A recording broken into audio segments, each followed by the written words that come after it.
Umat yang jumlahnya terbesar, terbanyak, bahkan konon menurut catatan sampai 90%, tapi dipermainkan oleh mereka kelompok-kelompok kecil ini. Walyaksifanna fi qulubikumul wahn. Pada saat itu di hatimu dicampakkanlah penyakit wahan. Sahabat kemudian bertanya, "Wa mal wahnu ya Rasulullah?" Apakah penyakit wahan itu ya Rasul? Beliau menjawab, hubbud dunya wa karahiyatul maut.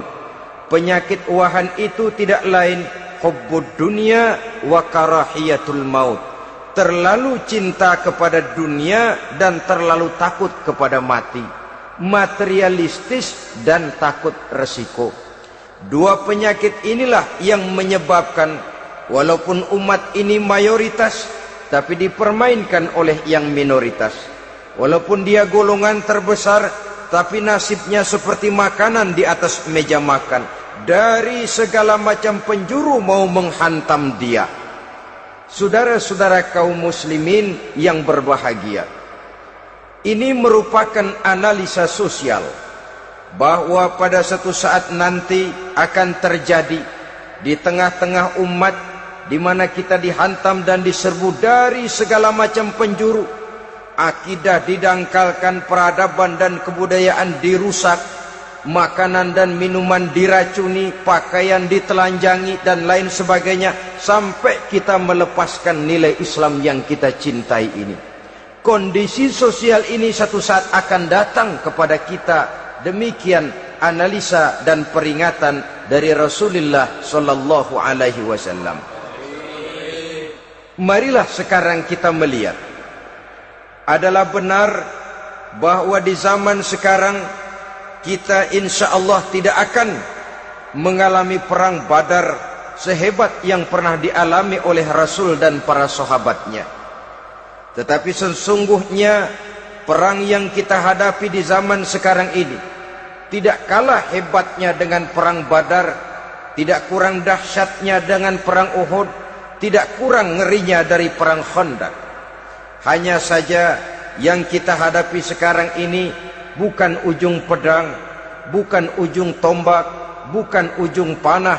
Yang kita hadapi sekarang ini adalah perang akidah, perang ideologi, perang mempertahankan keyakinan.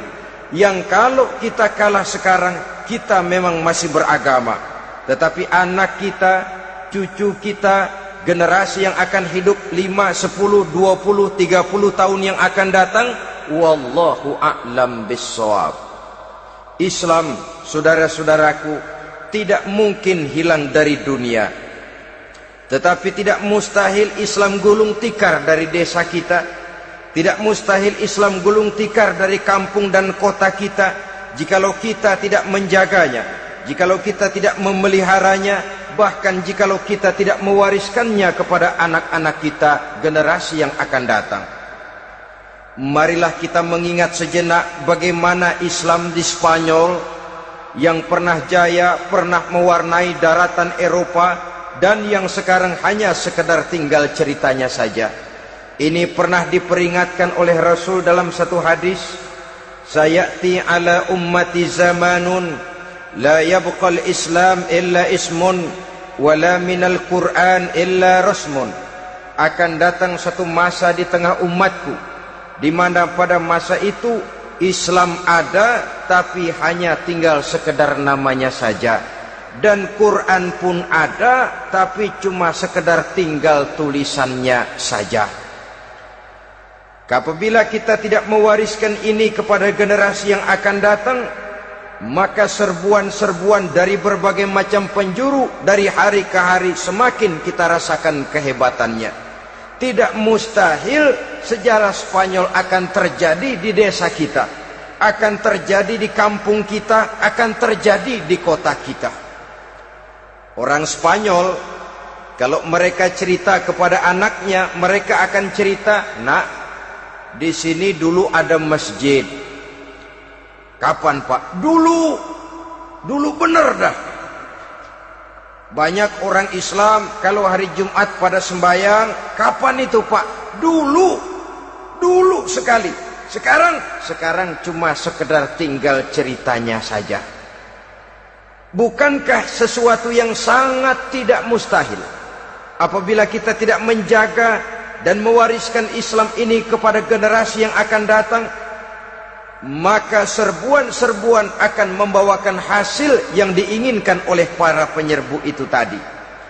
Kita sudah menjadi umat yang mayoritas, tetapi umat yang mayoritas ini menurut Rasul dikepung sedemikian rupa, akidahnya didangkalkan, peradaban dan kebudayaannya ditekan sedemikian rupa, kehidupan sosialnya dibuat individualis, kemudian dari segi pergaulan, pakaian, makanan, minuman dan sebagainya diracuni, sampai dia tidak lagi berpegang teguh kepada agamanya. Dan dikala itu hilang kehebatan umat ini di mata musuh-musuhnya. Orang lain memandang kita ringan saja, enteng saja, satu umat yang sudah kehilangan wibawa. Padahal konon kabarnya kita mayoritas, tapi enak saja dikutak-kutik orang lain. Dan dikala itu di hati kita merajalela penyakit uahan. Penyakit uahan itu apa? Pertama, hubbud dunia, terlalu cinta kepada dunia. Terlalu cinta kepada dunia yang menyebabkan kita lupa akan tanggung jawab dan kewajiban, lupa meneruskan dan mewariskan Islam kepada generasi yang akan datang. Kita berlomba hanya untuk mengejar dunia dan seluruh isinya. Baik dia bernama material, baik dia bernama seksual, baik dia bernama pangkat, jabatan dan kedudukan, berlomba-lomba kita di dalamnya. Sampai tercampaklah penyakit hubbud dunia di dalam hati ini.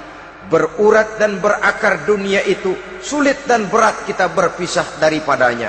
Akibatnya kemauan untuk berbuat demi dan atas nama agama sangat sulit terwujud di dalam kehidupan ini. Yang kedua, karahiyatul maut, terlalu takut kepada mati. Baik mati ajal, mati dalam artian yang sebenarnya, baik mati usahanya, baik mati karirnya, baik mati pangkat dan jabatannya. Sehingga dengan demikian akibatnya jatuhlah kita menjadi umat yang kehilangan wibawa di mata orang lain. Saudara-saudara kaum muslimin rahimakumullah, saya katakan tadi, perang yang kita hadapi di zaman sekarang adalah perang akidah. Perang menghadapi peradaban dan kebudayaan yang menghancurkan moral daripada anak-anak kita. Perang menghadapi banjirnya maksiat dan munkarat. Yang di tengah-tengah itu, di samping berkewajiban menjaga diri dan keluarga, kita pun juga berkewajiban menjaga anak-anak kita, generasi yang akan datang. Mengarahkan dan mendidik mereka sesuai dengan yang dikehendaki oleh Allah Subhanahu wa ta'ala.